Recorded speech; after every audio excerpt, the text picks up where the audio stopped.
So did you see this? So grooming gang victims tell Jess Phillips to step down over chaotic inquiry. So people are leaving the inquiry with various complaints. And there was also this one, second candidate to chair grooming inquiry pulls out after survivors quit. That's the BBC. And if you look at the people who have left, you've got Jess, who not her real name, Fiona Goddard, Ellie Reynolds, Elizabeth, not her real name, have all stood down from the survivors panel, and then they're trying to get someone to chair it, and that keeps going wrong. Second candidate pulling out, so it's a total mess.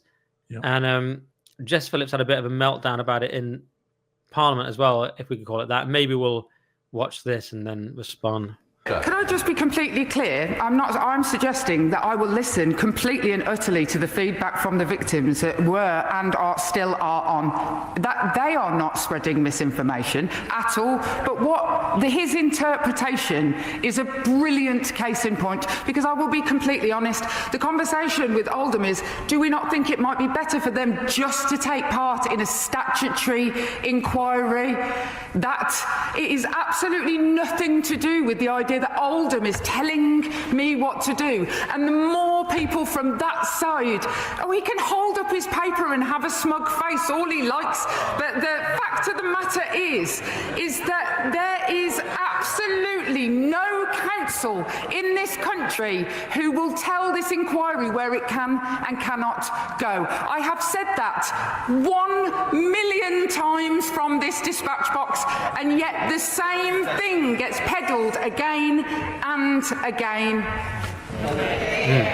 Thank you. So, Jess Phillips kind of losing her rag a bit there. The problem I have with Jess Phillips is she always, she's well known for always making it about herself. I mean, I'm sure she has done, work on this, but she always has the countenance of someone who is so, like, she's like, I understand this topic way more than you. You can't imagine the work I've done on this.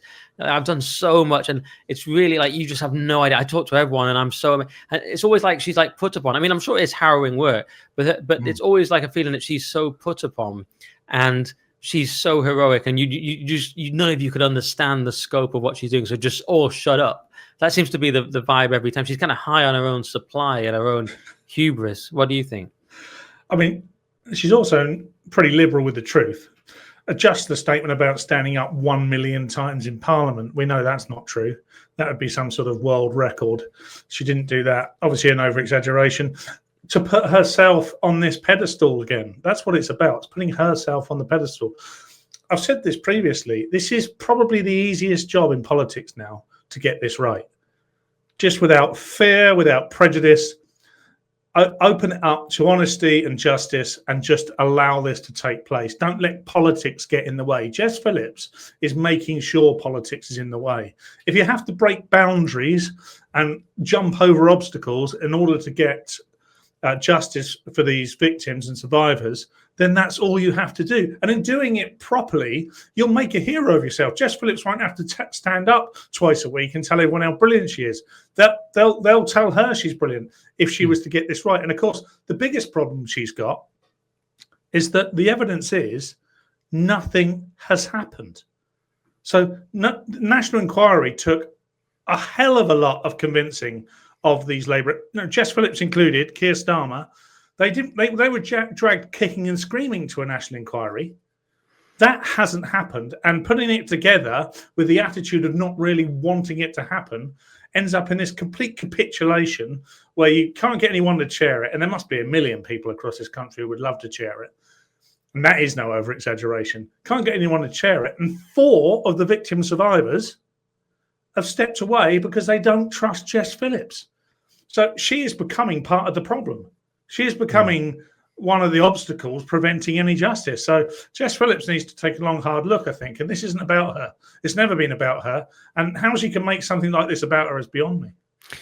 Yeah, well, I mean, Fiona Goddard said this. She's one of the survivors. She said, my response to Jess Phillips, I don't know why she's saying my claims are untrue when she knows I've the evidence to prove it. Now, I don't want to allege anything about Jess Phillips, but this is just what Fiona Goddard's saying, because I don't know exactly what Phillips said. It's quite hard to find. But Goddard says here, shortly after I was added to the panel, I got an email saying we were to be consulted on the terms of reference. And one of the questions on the agenda was, should the inquiry have an explicit focus on grooming gangs or group-based CSEA?